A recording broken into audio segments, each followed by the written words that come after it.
Listen closely, because what I'm about to reveal to you is neither a pretty theory nor an empty promise. It is an unyielding law, whether you know it or not.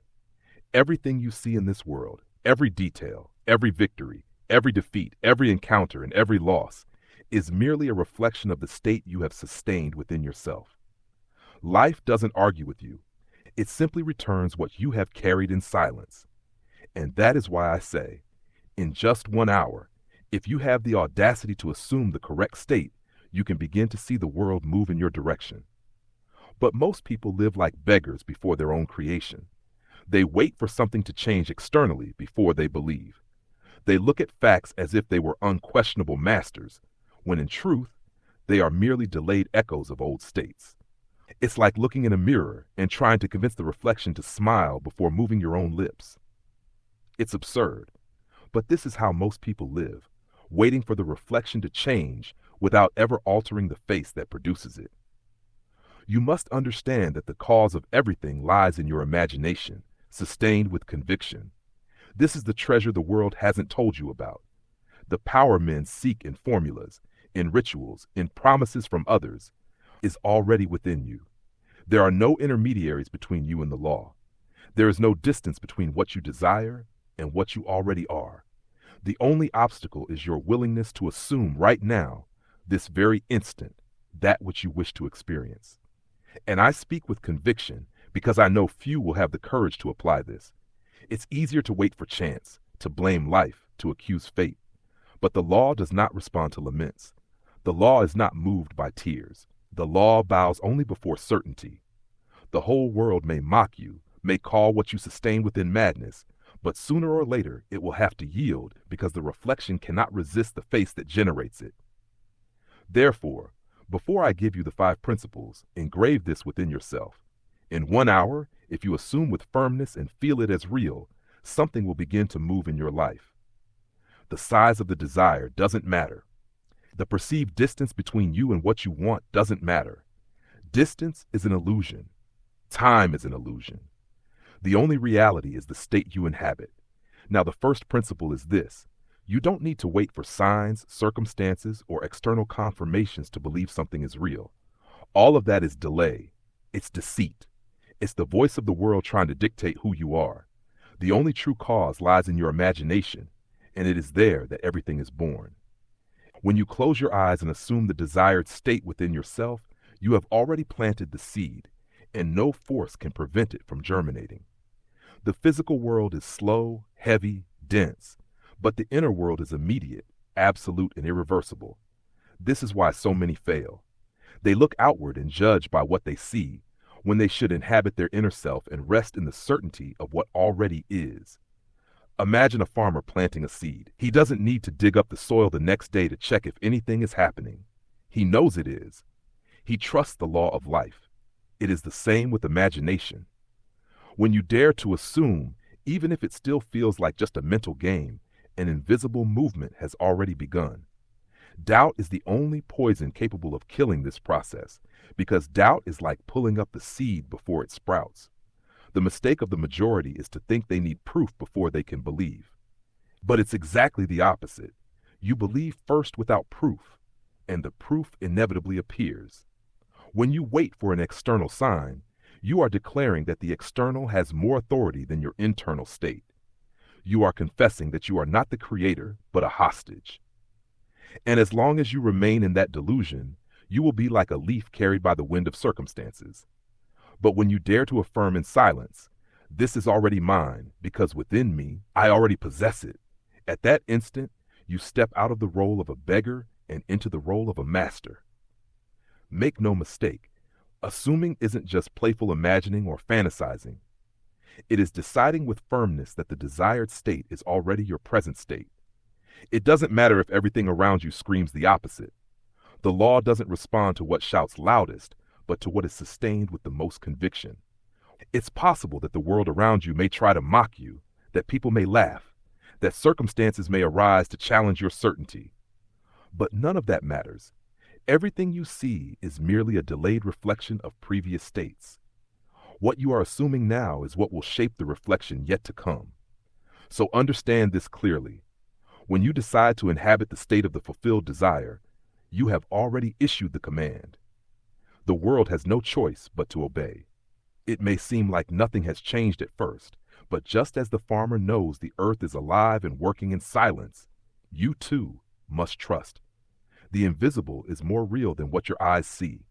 Your eyes only perceive yesterday's photograph. The state you assume now is the moving picture that will define the next scene. Within an hour, if you sustain your imagination as reality, something will have to respond. It might be a sudden idea, an unexpected call, a swift change of feeling. It doesn't matter how it comes. The reflection has 1,000 forms, but the cause is unique, the assumed state. The only question you need to answer is, what am I deciding to carry within me right now? Because this and only this is what the world will bring back to you. The second principle is to abandon appearances. From an early age, you were trained to trust what you see, to take facts as absolute truths, and to treat external circumstances as masters dictating your life. But I tell you, nothing your eyes perceive is definitive. Everything you call reality is just a delayed reflection, an echo of what you sustained within yourself at some previous moment. The debt that today seems suffocating, the illness that seems unshakable, the loneliness that seems eternal. All of this is not the cause, but the effect of states unconsciously assumed. And if they are effects, they can be dissolved the instant you change the inner state that generated them. This is where the courage to ignore the world comes in. It's not about denying the existence of facts, but about refusing to grant them authority. The world presents you with red numbers in a bank account, a medical diagnosis, closed doors, and expects you to bow before them as if accepting a final sentence. But the Creator does not kneel before appearances. He looks them in the eye and silently declares, "You are not the truth. You are merely the shadow of what has passed. The truth lies in what I assume now." And by sustaining this stance, the reflection must yield because it possesses no power of its own. Scripture already stated, the things that are seen are temporal, but the things that are unseen are eternal. What does this mean? That everything your eyes perceive is subject to disappearing, changing, dissolving like smoke, but the invisible state you assume, the conviction, the intimate feeling of already being, already having, already living, that is eternal, because it is the cause. It's like the root of a tree. No one sees it, but the entire form that sprouts on the surface depends on it. Insisting on looking only at the branches is madness. The root is what matters. So too in life, it is not external facts that define what will come, but the secret state you sustain in silence. Abandoning appearances is a trial by fire because everything within you, conditioned by habit, will scream for you to accept facts as unquestionable. The natural mind will demand proof, will seek logic, will try to measure immediate results. But if you yield to this, you will remain trapped in the infinite circle of cause and effect. Only when you dare to turn your back on appearances and remain faithful to the invisible does the law begin to operate in your favor. It is at this point that many give up because they cannot bear to appear mad in the eyes of the world. But I tell you, it is precisely when the world calls it madness that you must stand firm, because it is in that stubborn silence that the invisible prepares to become visible. Think of how many men and women have made history because they did not bow to what they saw. They saw an impossibility before their eyes, but carried within them the certainty of something greater. And it was this certainty that, in time, forced reality to bend. They weren't special. They weren't chosen by chance. They simply dared to sustain their inner state when everyone expected them to give up. Therefore, engrave this principle in your mind. Never confuse appearance with truth. What you see has no life of its own. It is merely an echo. True life pulses in the invisible that you sustain. Now, if you have the courage to abandon appearances and cling only to the desired state, you will discover that even the harshest reality dissolves before your faith. And it is then that the law reveals its glory by showing that the world was never the master, but always the servant. The third principle is the discipline of feeling. You can repeat words for hours, write affirmations on paper, memorize powerful phrases, but none of it will have an effect if your heart is not in the state. The law does not respond to the empty sound of lips. It responds to the secret vibration of being. And what you feel, you create. Feeling is the signature the world recognizes, the invisible password that opens doors or closes paths. Notice how this works in your own life. How many times have you told yourself that everything would work out, but deep down you carried fear and anxiety? And what happened? Life returned precisely the fear and anxiety you harbored because the feeling was stronger than the word. The opposite is also true. When someone rises with courage, even amidst contrary circumstances, and feels within that they have already won, the world conspires in silence to confirm that victory. Not because they repeated phrases, but because they entered the state. The discipline of feeling requires practice, because the mind is accustomed to being distracted, to wandering between fears and memories of failure. But at every instant, you have a choice. Either you allow yourself to be dragged by the current of doubt, or you decide to anchor yourself in the state of fulfilled desire. And this decision is not made of words alone, but of a firm inner disposition, like someone who puts on a garment and refuses to take it off, even if no one sees it. If you desire prosperity, it's not enough to say, "I am prosperous." You must feel the relief of a paid bill, the peace of knowing there is abundance, the joy of being able to give and share without fear.